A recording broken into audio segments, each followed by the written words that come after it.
everyone, it's Dr. Leisha. I am an internal medicine doctor and former associate program director here in California. I wanted to wish congratulations to the IMGs who will be starting your first US residency just in a couple weeks.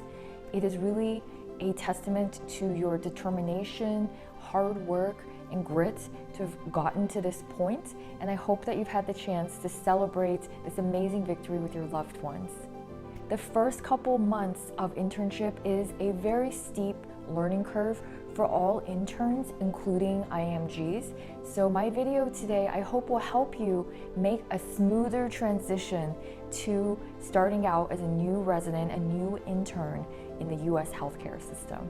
Do you know what are the two main obstacles that can make that transition to a US residency more difficult for IMGs? And what are the strategies for overcoming these barriers? That is what I'll be talking about in today's video. And for the IMGs out there who are not yet ready to celebrate, who are still along the journey to getting matched into a US residency, this video will help you as well, knowing what the obstacles are in that transition and being able to really articulate how you're going to overcome them during your interviews will really help convince interviewers that you have what it takes to be a very productive resident in their program. I also want to say just the amazing experiences I've had working with IMGs in terms of the amazing knowledge, resilience, and clinical experience that they bring, with some IMGs in their home countries having managed 40 patients a day on their own. It's truly very impressive. Let's talk about what are these two barriers and how you're going to overcome them. So the first barrier is the electronic medical record system. So this can be a big adjustment for a lot of people who may be more used to working with paper charts.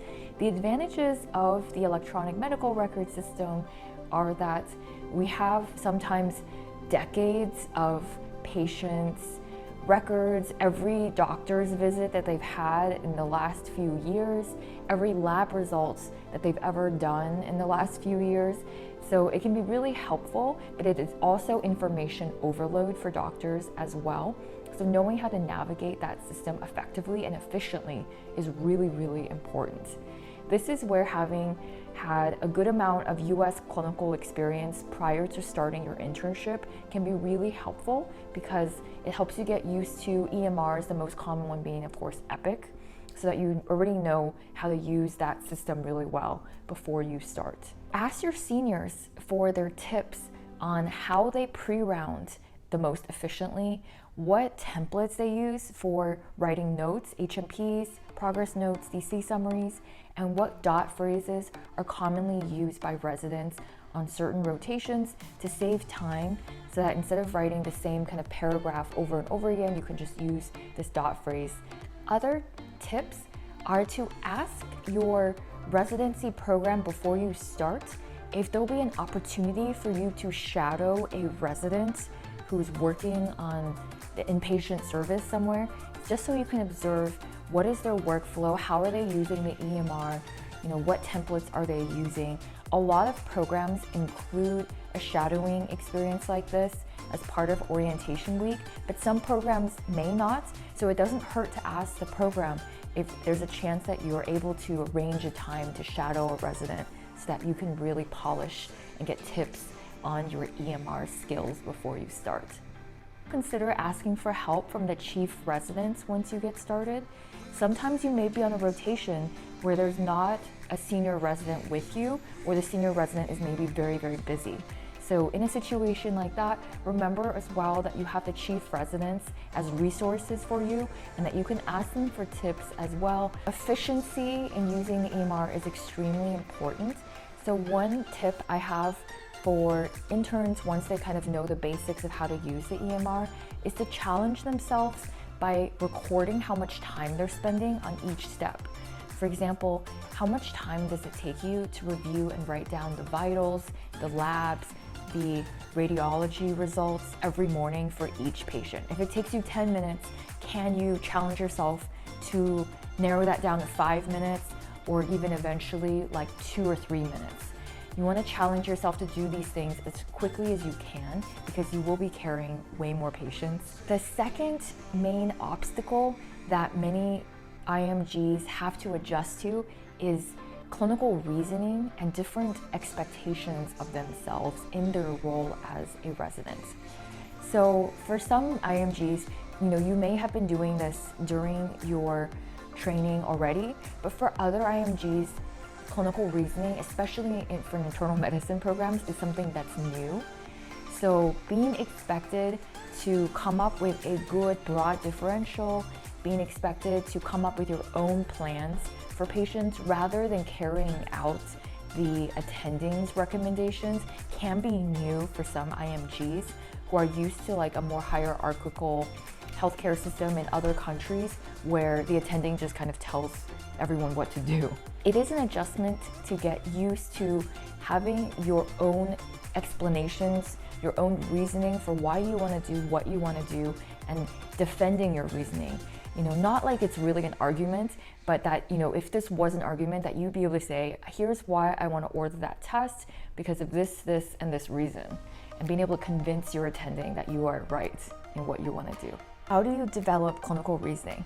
So of course, this through experience and doing US clinical rotations as much as you can, but there's other strategies as well. I recommend that you ask for feedback on parts of your presentation.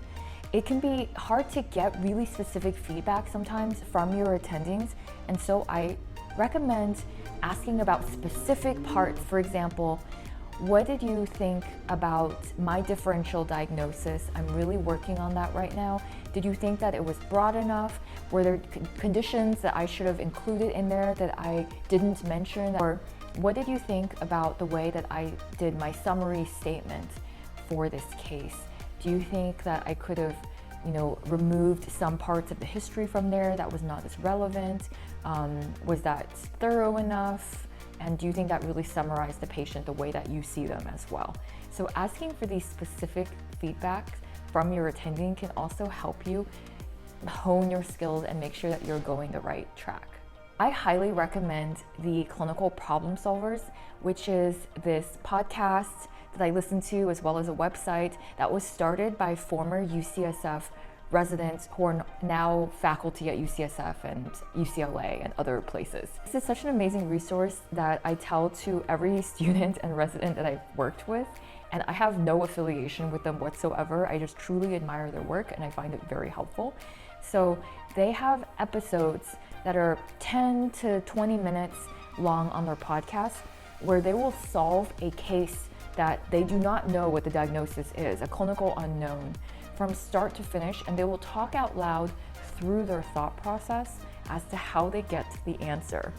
And so I highly recommend this for people going into internal medicine because it helps role model the kind of thought process and reasoning that you'll be expected to do as a resident and one day as an attending. Stay tuned as I'll be releasing videos on clinical reasoning where we will go through a mystery case together and solve it together as well, so that you build the confidence to solve any case that you encounter out there in the real world. Thank you so much for making it to the end of this video, and please subscribe so that you'll be notified when I start coming out with my clinical reasoning tips, and we'll be able to solve many cases together.